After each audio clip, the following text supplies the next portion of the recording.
How did it feel when you heard your name called for this award? Well, I got really nervous because I was shortlisted for Editor of the Year, and I thought, thank goodness Alexandra got it, because it was quite right that she won that award. And I thought, oh, good, I can have a glass of something to drink now.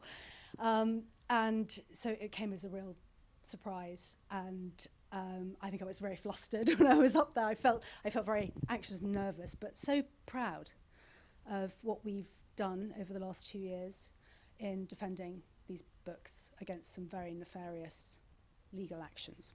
Absolutely. And I mean,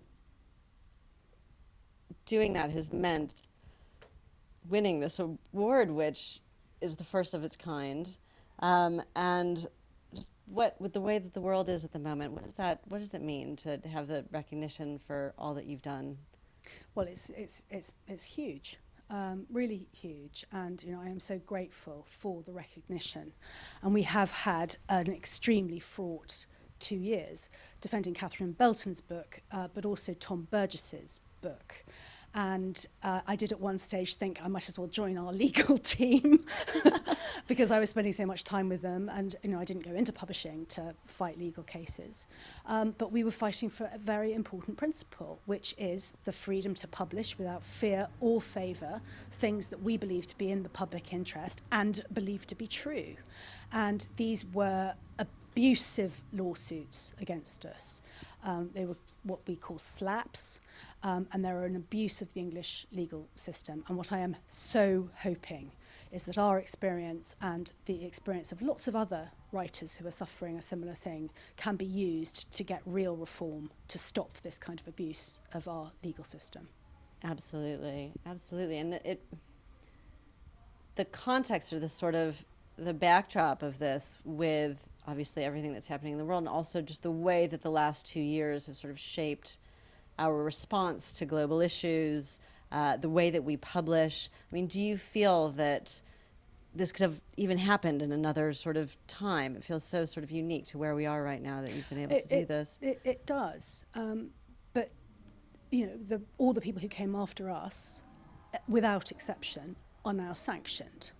So it has given us a freedom to voice things that one might have been a bit more, might have been harder to say before these people were sanctioned. And yes, it does feel very much of its time. I mean, Putin's People is about the Putin regime, and I think we can all witness the growing return to effectively a Cold War. Yes. And Catherine's work speaks directly to that, as does Tom's, in a different way. I mean, his book is really about dirty money and the corruption of our banking systems, and how, of course, we in the West have all turned a blind eye to it for far too long. Of course we have. It's easier to do so, isn't it? To that effect, presumably this isn't the end for you and for HarperCollins for this kind of publishing. Can you say something about your commitment to this kind of publishing? I am utterly committed to it, and would very much like to continue to publish this type of writing. It's in our DNA, it's what we do. I believe in investigative reporting that is shining light onto parts of our world that others wish to remain in the shadows. Now, we will always do that responsibly. I'm not trying to walk my way into any more lawsuits if I can avoid it. But your legal education has been so strong now, so you should use it. You should flex those legal muscles at this point. I'm quite good on English defamation law. It's incredible. And no, certainly, I mean, there are some very talented, courageous writers who are risking everything, who are finding sources, who are risking, frankly, even more than the journalists themselves, to speak out about the forces that are undermining our democracy. And it is that's why I'm in publishing. Ideas matter, truth matters, and the power of books to inform people about actually what's going on in the world is second to none. And you clearly believe very strongly that it's your responsibility to support that. Do you feel that it's publishing's responsibility in general to advocate for those voices and to fight those fights? I do. Yeah. And to resist what we call the chill effect. And it's very hard to quantify the chill effect, because how many books haven't been published? How many stories have been spiked? How many people have been too frightened of these very aggressive legal letters that come from some of these firms of solicitors, and just decided to not run with it? It's very hard to know how many of those cases there have been. I know of some anecdotally, and people who've worked in media organisations talk of it a lot, and that's wrong. We're not saying that journalists don't get things wrong, that the media should have carte blanche to write and say whatever they wish about anyone. No one's saying that.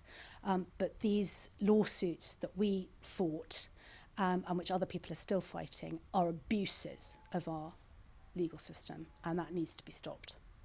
Absolutely. Well, the work that you've done has been so important in moving in that direction, and it is, well, it's an extraordinary thing that you've done, and I still would like to know, just as I return you to your seat now at the end of this, do you feel optimistic? Do you feel celebratory? Because we would love you to go and have a glass of champagne and rejoice a bit in your win. I do feel very celebratory. Good. I'm very proud of these 2 books.